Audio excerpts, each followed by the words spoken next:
Thanks, everybody. And thanks for giving me the opportunity to talk. My name is John Woolard, and I'm the CEO of Meridian Energy.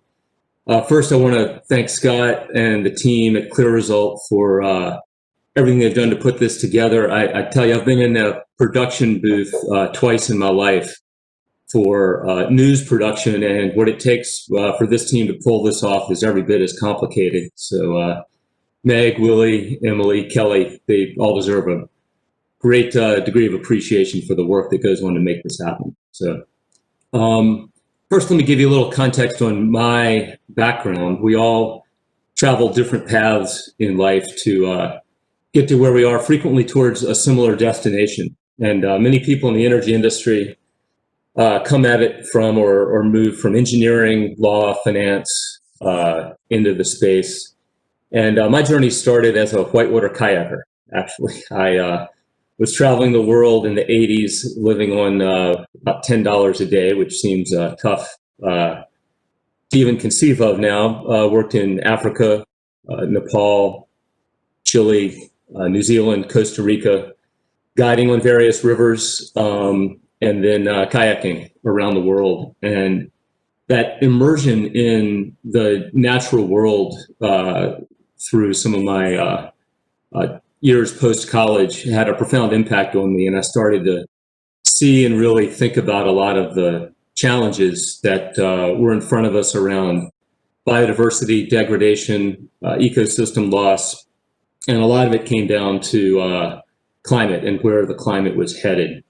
And as I thought about how to do something to contribute or help with this, I went back to grad school. I had to go twice, actually. And I did a master's looking at market-based solutions to environmental problems, environmental challenges. This was right around 92 when the Rio Climate Summit was happening. There was data coming in that was fairly coherent and thoughtful around the relationship between carbon and climate. And then I went on, did a business degree, and started to look at how to participate in delivering some solutions. So the first company I started was in 1997, and it was a company called Silicon Energy. It was really focused on delivering energy efficiency and demand response, megawatts, some of the early effort to connect supply and demand in real time. We grew the company, we grabbed some venture capital money, grew it along the way, went through the dot-com meltdown, but had a great customer base. We worked with Ford, Walmart, US Navy, major colleges, as well as some large utilities to deliver and design some of their demand response systems, and ultimately delivered about 2 gigawatts of demand response and about 15,000 gigawatt hours of energy efficiency. And that was a really formative experience for me and the team I worked with. We're still in very close touch. It was a very galvanizing and intense and interesting experience. We sold the company to Itron in 2003, and it's still a part of what they offer and deliver. I then moved over to the supply side and spent years building large solar plants as well as investing in solar and wind.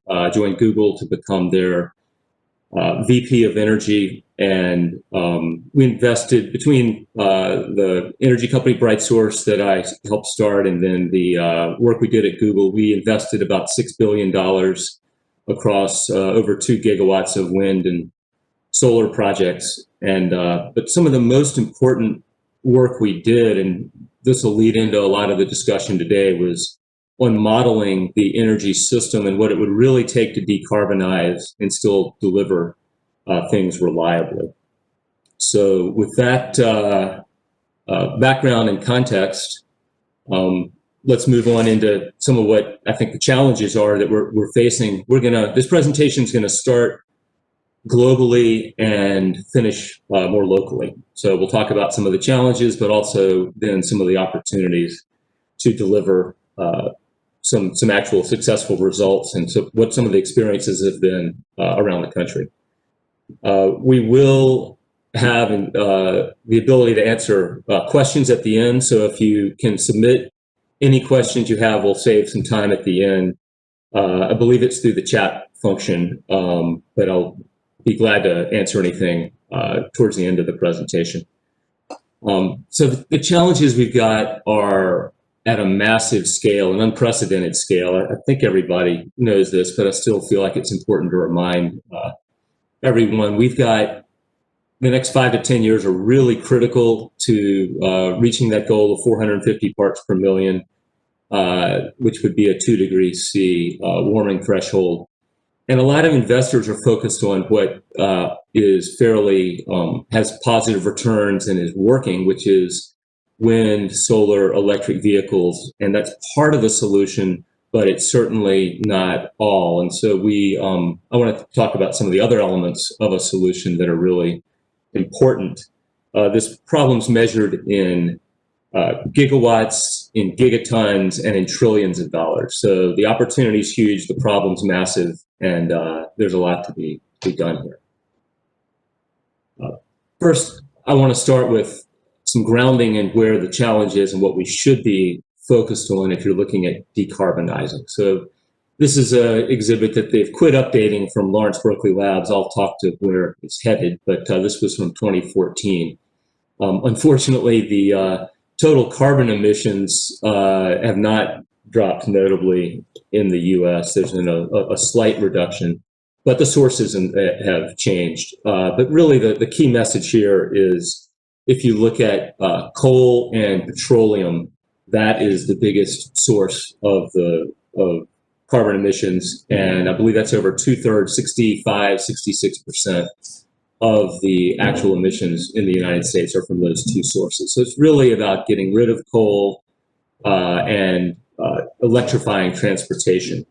You'll notice on the left, solar, nuclear, hydro, wind, all are at zero. That is we need to focus on developing more capacity and a balanced portfolio across a lot of those assets. This graph I love, and one of the reasons I like it is it was actually produced by BP. So this is an oil company's data, views, and perspective on where they think that the energy system is heading over the next, has headed over the last 120 years and needs to head. I find it interesting that they are, and BP has made a pivot towards electricity and electrification as being a core part of their strategy.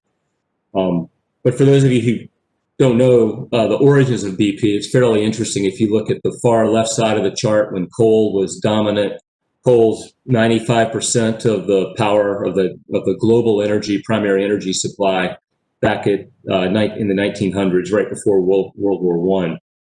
And Churchill actually created BP as a strategic company to focus on the oil supply chain as part of World War I. And it was part of why the British fleet was superior to the Germans. The Germans still had coal powered ships. It does not have the energy density needed. The British could outrun them and could outlast them.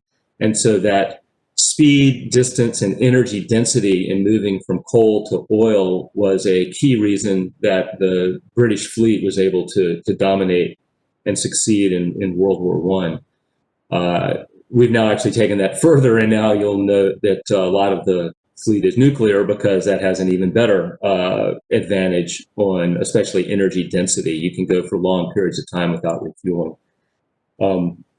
A couple of other noteworthy now, as we follow this through time, you're going to see a big drop in coal around in the Great Depression, and also a drop in oil, which is the green line. And you follow it through, and it's interesting. Oil still grows on a unit basis, but it really peaked at about 50% of global primary energy in the late 1970s. And now coal has dropped and continues to drop. It's now about 25%. And we need to keep focusing on how you displace that and change the mix. Now, the mix after 2020 gets really interesting. This is just one of BP's scenarios. There are a lot of scenarios that have even more electrification, but this does have a significant drop in oil coming from an oil company. And I think that's always a fairly interesting message to the market and to the world. Now let's talk about renewables and how you decarbonize supply, and then we're going to move on to efficiency and demand. So renewables, the costs have dropped dramatically. I believe everybody's seen versions of this before. Wind has fallen over 50% since 2009. Solar's dropped about 80% over that same time period. And these are great success stories in cost, and it's helped both wind and solar displace quite a bit of the capacity, the energy really, from coal and from natural gas plants, particularly in the US and some in Europe. But we'll talk about what the result has been. This slide, as you look at the big drop that we just talked about in price and cost for renewables, you would expect to see them dominating the energy scene, especially this is over a similar time period. And this just really puts it into perspective how big the challenge really is, because even with those cost drops, I'm broken it down into non-hydro renewables, that's really wind and solar, is 3.6% of the global power supply. So you've had a dramatic cost drop. You've had over $1 trillion, $1.5 trillion invested into about a terawatt, which is 1,000 gigawatts of wind and solar. And so far, we've put a dent equal to closer to 4% now of the of total energy deployed around the world. So oil and gas are still over 60% globally, and there's a lot of work to get done in terms of really, we're at the beginning of a very complicated and long transition period. So what's happening to CO2? That's really what we care about. We have deployed quite a bit more wind and solar through the system, especially in the United States. But as you look at CO2 emissions, they continue to rise. We're at around 38 gigatons. The units on the left of that are gigatons.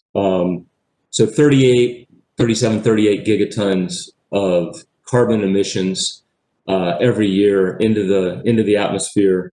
That's put us at around 412 parts per million. And for those of you who are think about this a lot, our target's 450. We could easily hit that target in the next 15 years by 2035. So how do you think about the budget? How do you think about what to do? This is really designed to be a discussion around action. That nets to that 38. Don't forget the oceans absorb and trees absorb a significant amount. So you net to about 17 gigatons a year. That's actually the net increase in atmospheric CO2. We have about a budget of about 230 gigatons left. So think about that as 14, 15 years at our current pace to actually until we start to exceed any of these thresholds.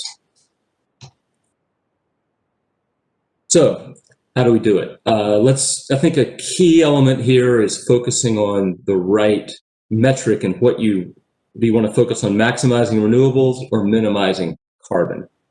So defining the problem is always key to solving anything. And there really isn't, the problem isn't a global lack of renewables. The problem is the carbon accumulating in the atmosphere. And depending on what you focus on, as Peter Drucker always said, if you can, he was a management consultant that dominated a lot of the 80s, 90s, and early 2000s. If you measure it, then you can manage it. And Germany did not measure or manage for carbon. They manage for maximizing renewables. They have a massive renewables build out. It's the largest percentage of renewables in Europe. Can supply up to 80% of the grid, certain times, certain days. And yet their power sector has some of the highest emissions in Europe. They are 50% above the European average, and they are several multiples above where France is, and power prices are also fairly high. So Germany has high prices, high carbon and yet high renewables. What's wrong here? They didn't focus on the right metric. They focused on bringing a lot of something on without thinking about what they were trying to take off. The UK, counter to this, focused on how to get rid of coal. So they focused on getting coal out of the system. And they had a broad portfolio of technologies. They allow nuclear, they allow wind, they have some displacement from gas, but they really wanted to get coal out. They did it fairly quickly, fairly efficiently. And if you put the UK on here, they are at 240 grams per kilowatt hour. That's less than the European average. It's a 50% drop in the last 7 to 10 years, and it's half of where Germany is. And they did it by focusing on CO2 and carbon and focusing on a balanced portfolio. So a lot of what we'll talk about from here on is the result of a lot of deep analysis and work we did inside of Google. So at Google, when I first got there, there was a focus on 100% renewables. We got there to 100% renewables, but then said, what does it really mean about our carbon? It turns out that renewables really are an important step, but they don't really address the core issue, and there's still quite a bit. You're leaning on a carbon grid. Efficiency turns out to be the biggest trick that Google had and the highest impact on carbon of anything else Google did. So the data center efficiency at Google is something that the engineers focused on, how to drop the, how to make sure that they were the most efficient data centers out there, and they use 50% less energy than any competitive data centers, more efficient cooling, higher voltages, better load balancing. So they're very thoughtful about that. But the real story that hasn't been thought through or hasn't been communicated very well is chip design. So Google designed its own chip called a TPU, and it's 83 times more efficient than or performance improvement over a CPU. So that 83x improvement, it's an expensive chip, but cost didn't really matter because it was specifically for Google data centers, and it allowed them to be 83 times as efficient in producing the core of search, cloud, YouTube, what everybody uses and doesn't really think about the tail end energy. It turns out Google would have needed to build 30 times roughly the data center capacity if they'd been relying on CPUs versus their own chip design, the TPU.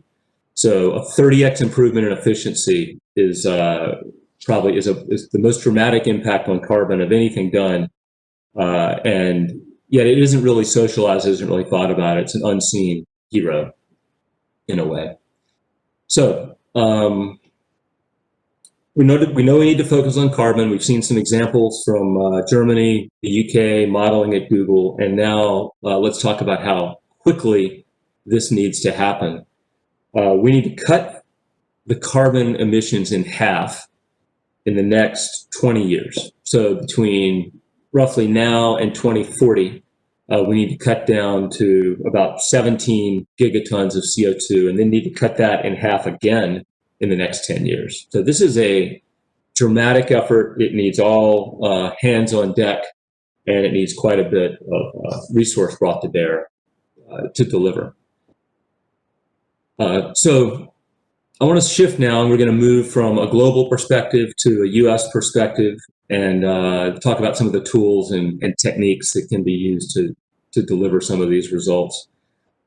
This is a slide from Minnesota's IRP process, and this is the high electrification scenario that Xcel Energy used as one of the scenarios, and ultimately anchored into a fairly thoughtful solution or resolution to an IRP process. So the goal, it started with Ben Folk and the board at Xcel. They asked the question, what would it really take for us to be 100% zero carbon by 2050? If we want to do it, how hard is it? How difficult is it? What would it take? And they were ahead of the regulators. They really led the discussion here. Several of us joined them in this journey. Sue Tierney was very helpful along the way. She's on the board of the Energy Foundation and a great thinker on this. And then a lot of the modeling was done by E3, who helped think through what it would take to really accomplish this. You'll notice energy efficiency retrofits in buildings, heat pumps, a transition to, they also had to look at how to increase the electricity supply because of electrification of the transportation fleet, further increases in heat pump sales as you go deeper into 2030, 2040, relicensing of nuclear, 100% sales of high efficiency appliances by 2035. There's a lot that has to be done that is done with partners and others, eventually increasing heat pump sales, full electrification of the transportation fleet by 2050, and starting to work on industrial electrification, which was not really in their control or purview, but important. So along the way, Excel looked at how to treat energy efficiency in a thoughtful way and try to view it as almost the equivalent to a supply side resource. If you think about it, energy efficiency has not just energy, like wind or solar that blows when the wind is there or the sun is there, but it also has capacity value, grid services. It's the perfect resource because a megawatt is a perfect equivalent to a megawatt. So this was treated as a very viable and integral part of the solution. The three charts on the right, I'll go through quickly. About 10 million megawatt hours annually was the impact of the energy efficiency bundles. About 2 gigawatts by 2035 of cumulative demand savings. That's 2 gigawatts of power plants that don't need to get built.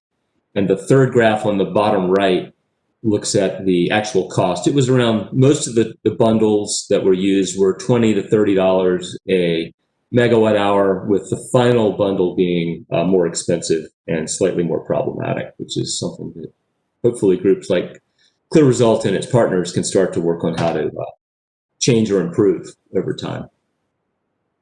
Demand response bundles, won't spend much time on this, but they were also treated similarly, and some of the bundles, think of them as the low cost, medium cost, and higher cost, and the model could then select which ones were actually cost effective.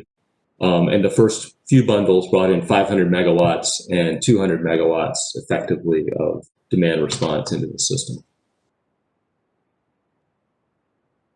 So energy efficiency is a big contributor, but I don't think it's always quantified or presented as effectively as it could or should be.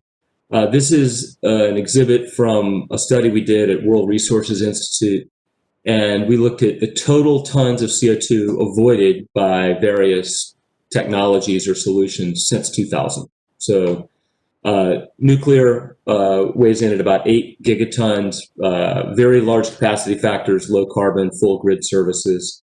But efficiency is right behind it. Efficiency, 6 gigatons of CO2 saved by efficiency programs that were added and delivered since 2000. Hydro comes in as expected. Coal to gas was actually a bigger impact, the act of natural gas displacing coal, and wind is starting to register at a meaningful scale at about a gigaton. And solar is also starting to make significant progress, although it's a little behind wind in terms of just volume. So I want to make sure I'm going to rush through a little bit here because I do want to leave some time for questions at the end. I think that's very important to get some interaction and see what the group or the audience wants to discuss or go deeper into. But this is a California exhibit that looks at annual emissions on the left in millions of metric tons. So we're about 450 million metric tons. And then all the sectors where they need to be by 2050. This really is a good example of where the country needs to head. It's been modeled in California. Transportation will need to shrink by a factor of 5 in its emissions, so that means a lot of electrification. The industrial sector gets cut by a factor of 4. And but notably, the electricity sector is close to 0. We need efficiency, we need more renewables, we also need other firm zero carbon power, because what's not seen on here is with that electrification of transportation, the electric sector has to decarbonize and get bigger. So the transportation initiative alone causes dramatic increases in what needs to get built. So I want to spend a few minutes just on what it takes to deliver reliability. Reliability does matter. California is starting to see some challenges emerge, and we're starting to look at how to deal with them. But if you can't keep the lights on and you can't keep costs reasonable, it's going to make progress complicated.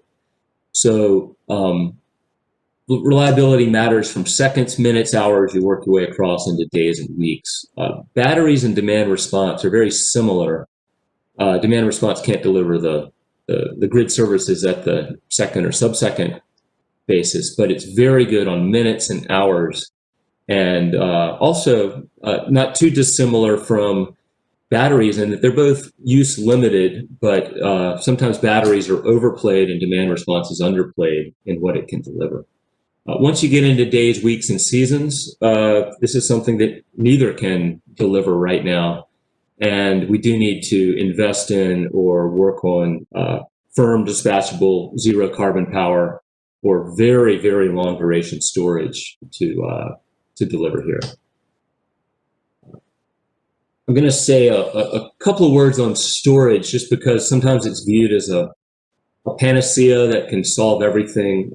This comes out of a study from MIT, Caltech, Stanford. I believe Shaner was the main, was the lead investigator, but basically looks at what storage could do for system reliability. And if you did the entire US system with 12 hours of storage, which is fairly long, that's, consider that 3 times what a lot of the lithium ion solutions that are kind of in the money today are about 4 hours.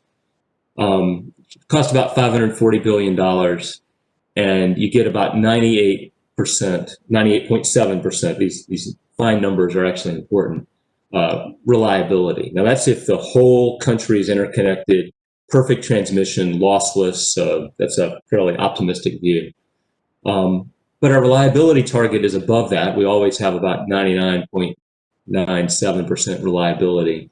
And to do that, that requires about 1.5x generations. You have to over-generate, as you do in the first case, by 50%, and 3 weeks of storage if you don't have other assets in play. It's about $23 trillion. So that last 1.2%, because you got to store over such long periods of time, drives cost up. Storage has great value in certain places, but it doesn't necessarily solve the long-term capacity challenges. It turns out that a mixed portfolio is actually is the lowest cost and the most reliable way to do this. In a mixed portfolio, renewables are key. They're absolutely a part of it. Storage is used and has value, but you also have firm, dispatchable, zero carbon generation, and you have a lot of energy efficiency in there, because energy efficiency has energy, capacity, and grid services value. It's very important. You want, to solve this portfolio optimization effort, you really need non-correlating assets in a diverse portfolio. Just like when you don't want to run your portfolio in 2 stocks, and you don't want to run the country on a limited set of solutions. You want to make sure everything can contribute. So I'm going to skip over this and end on this slide so that we can get some questions in. So if you look at what this is actually a fairly optimistic view of the world, and it really does. I don't want to. This is a long challenge in front of us, but we've made a lot of progress. The pink line is GDP per capita. GDP is going up. You can see where the recession is. The orange line is really our energy intensity with CO2. So CO2 per unit of energy. And that's going down as we start to decarbonize We talked about why, but that's an improvement. That needs to go down at a much steeper pace. And the really encouraging one is energy per unit of GDP. That's a good proxy for efficiency across the economy. It's an efficiency metric. It's 40% more efficient now than we were in 1990 per unit of GDP, and 30% better. So we're moving in the right direction, but not fast enough. So I would challenge everybody here between CLEAResult, partners, customers, utilities, to think through. Energy efficiency has been this plug figure in every preceding model or planning session I've been in the last several years. But we frequently view it in the rearview mirror and not the more innovative or interesting ways to deliver energy efficiency into the future. So continue to innovate, continue to think about how to do things more aggressively at broader scale. And it really is, in my mind, the perfect resource. It has energy capacity and grid services. And the IEA actually has a pretty interesting perspective, saying that it's the only energy resource that all countries possess in abundance. So it can deliver about a third of what we need in the US, and a lot of work to do. So with that, let me turn it to Emily. I believe she's aggregated some questions through the chat, and glad to dive deeper into any of this. Emily? Hi, John. Thank you. Really compelling presentation. I like your presentation with a lot of graphs in it, so thank you. That was great. We have several questions. There's some really good questions, so I'm just going to dive in. So the first question is, what are some of those unseen hero technologies on the horizon that might help boost the production efficiency and lower emissions at the power plant level? Or is it all just about renewables in the future? That is a good question, and I take it as a generation side question. At the beginning of the question, I thought it was looking for on the demand side. The big, let me touch on the unasked part of the question on demand first, because I don't know if it's unseen, but I think it's under appreciated. Things like LEDs and lighting have delivered huge savings, and it's at between $7 a ton and almost negative cost. And so that's probably been one of the most encouraging things, has been what's been delivered and can be delivered through innovation on efficiency. On the demand side, or on the supply side, we really have, there is some hope with carbon capture and sequestration. And I believe also we're going to, in China, they're doing more work on nuclear than we are here. So we've really, we build high-cost nuclear in the U.S. for various reasons. China's got it about a third to a fourth of our cost, as does South Korea. So I think watching other countries and what they do will be interesting. There are some successes out there. They're just, it's a global market, it's a global world, and unfortunately the U.S. is, just because the U.S. isn't able to move forward in a technology doesn't mean that a technology won't move forward in interesting ways globally. So I believe the number is around 23 gigawatts of nuclear in China in the last 4 or 5 years, which is significant. But we need more. I mean, we need a lot more there. Yeah. So there's a few questions that have come in that are kind of similar to each other. So I'm just going to send them all in your direction, and then you can choose to answer them however. So what are some of the most and least impactful methods that you've seen in the last 30 plus years in slowing global warming? That's part one. What do you feel should be the primary focus moving forward? That's part two. And part three is, what's the single biggest thing that we could focus on in North America to begin dramatically reducing our carbon impact? So it's basically just, what are the strategies that we should be focusing on, and what has worked, and what should we do? Yep. So the first part was around feed them to me one at a time. The first part was around the methods. The first part was about what are the most and least impactful methods that we've seen in the last 30 plus years in slowing global warming. Yeah. I mean, I think the most impactful has been efficiency, really. It really has made the most difference. And it's been plant efficiency as well. So moving from coal plants that slug away at 30% conversion efficiency and are dirty to even combined cycle plants that are 60% efficient, that makes a difference. Energy efficiency on the demand side, doing more with less has been dramatic. And frankly, nuclear has delivered. It still delivers most of the zero carbon energy, and does it along with capacity and grid services. So those have been the most impactful in the past. Going forward, and I think I'll also talk about what the second part around what we need to do in the U.S. Yeah. Going forward, there's a near term and a long term. And in the near term, I see a lot of challenges around having an unsophisticated understanding at the policy level around the interplay between, say, renewables and gas. It's viewed as this, there's a tension that's not healthy there, because the real goal needs to be to kill off coal.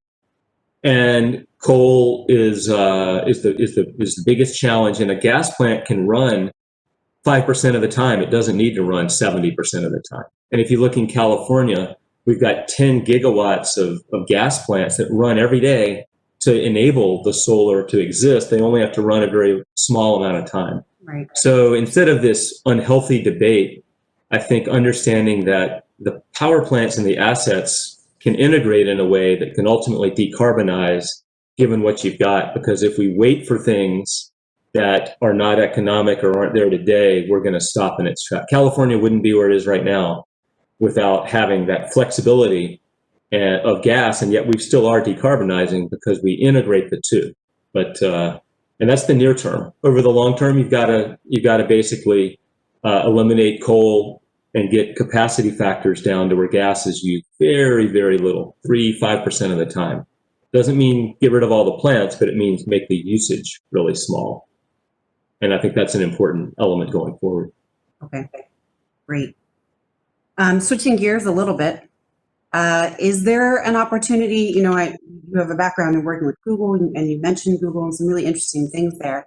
Is there an opportunity for utilities to partner with corporations, such as big technology companies, on solutions to reduce carbon emissions? If so, what sort of partnership do you think would be the most productive?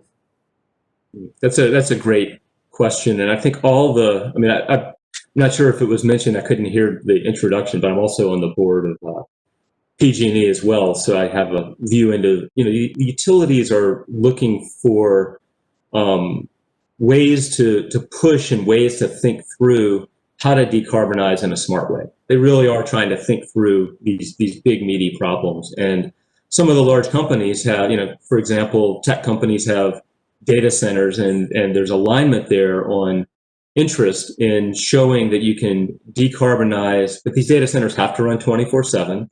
They have to run at times when the wind isn't blowing and the sun isn't shining. And there's a clear interest in aligning around decarbonization. And they can be some really big, interacting with the customers, working within a state on how to change policy. Google was very helpful in Virginia around the Virginia Clean Economy Act, looking at how to make it one that was thoughtful and allowed all technologies and focused on carbon, and thought through how to allow multiple technologies to exist. And then companies need to understand what the playing field is and innovate and continue to invest. Awesome. Thank you. Okay, next question.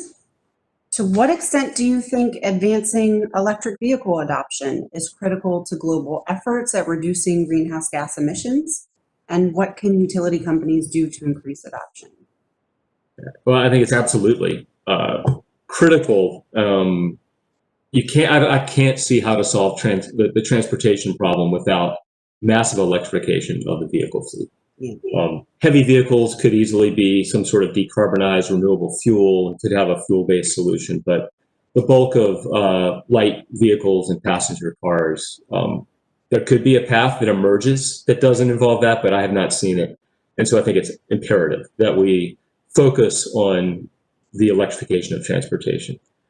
Utilities play a really important role because we need to decarbonize their power supply, because if we just electrify in the middle and don't decarbonize, we're just moving the problem from one sector to another, but we're not solving it. So a decarbonized, reliable, and affordable power supply is key. And so if we do it in a way where we add too much cost and then it becomes 2 to 3 times the cost because we add a lot of storage, is kind of, think about storage as it doesn't produce an electron, it just warehouses. So there's a sort of an economic drag there. If we end up with too much of that and high cost, then what you end up with is a lack of an incentive to switch. It's hard to switch from fuel to electricity unless the electricity is affordable. So you've got to work on how to cost effectively decarbonize, and utilities need to focus on that. And the other piece is the infrastructure. So partnering around infrastructure and working with the regulators to make sure that that the regulators are aligned with this mission of decarbonizing not just the world it is today, but the world as it's going to be with transportation. Awesome. Thank you. Okay, I think we have at least a couple more questions. Yeah, lots of good questions on this one. Have there been any studies conducted on the lithium batteries and their impact to the environment, for instance, with regards to disposal?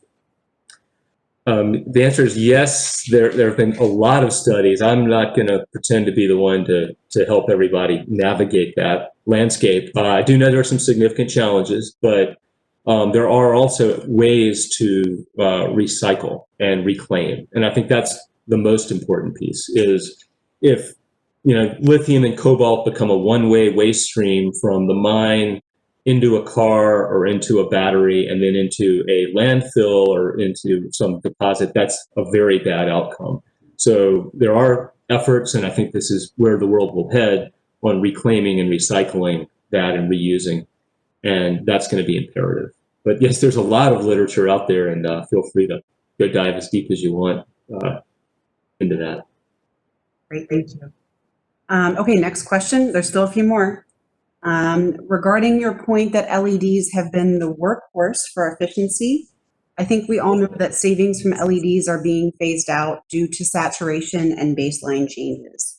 And that's some sort of inside baseball in efficiency, but Understood. Much more widely accepted. Have you come across any game-changing efficiency approaches to fill this gap worth discussing? That's a great question. Unfortunately, most of what I did with efficiency was larger work on data centers recently. So, but I would say that HVAC is promising. Heat pumps, improving the efficiency there is going to be really key. But I'm not I don't have state of the art right now. Yeah. We have seen, certainly, on our side, a lot of promise with heat pumps, but installing an LED is a lot easier than installing a heat pump. There's nothing better than, LEDs were great, and there's still some work to be done. There's still some progress to be made, but I understand that it's, I wouldn't call it saturated, but it's getting close. Right. Approaching. Okay, next question. What's the carbon impact of, well, this is actually pretty broad, and we might have covered a little bit, but it just came in. What's the carbon impact of electrification, and what changes are needed to the electrical grid to support it? That's a big question. Carbon impact of electrification. I'm assuming they're going to mean electrification of buildings in the transportation fleet, and there are two big sources of carbon impact. It's going to be all the equipment that's produced in their supply chains, and then the electricity that's produced and whatever carbon impact comes from that. So, the supply chain carbon impact is going to be unique or different for each category, but it's measurable, and there are groups that do good measurement around that. I believe, WRI and others have started to dive into some of that.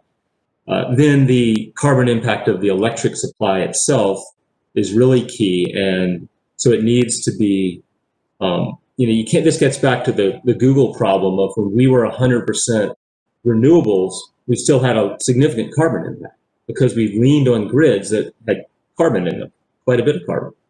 And so until you can really match your power consumption in your business hour for hour and minute for minute with zero carbon power, you're sort of only solving half of the problem if you just are doing, say, renewable purchases and not really taking on that reliability, the carbon impact of the reliability as well. So it's important to measure carbon through the entire grid as it's delivered to you, and to do that honestly and accurately. Great. Okay, it looks like we have a handful more of questions, and maybe we can ask those and get his responses back. Ask and get your responses back to the attendees. And then we're going to head into a break, I believe. So I'm not seeing any more questions come through on the feed. So I think we're actually just about to wrap up. So I think we will go ahead and head into that break. Anything else that you want to close with, John? This has been a really great discussion. No, I just say thanks to everybody at CLEAResult. You made my first broadcast pretty efficient and pretty well done. So great job. And to everybody that is on the feed, stay focused, keep up the work, and keep pushing, because the category is tremendous and really important. And hopefully we'll get some new solutions. And don't just keep doing things the old way. Keep looking forward. Thank you so much, John. That was great. All right.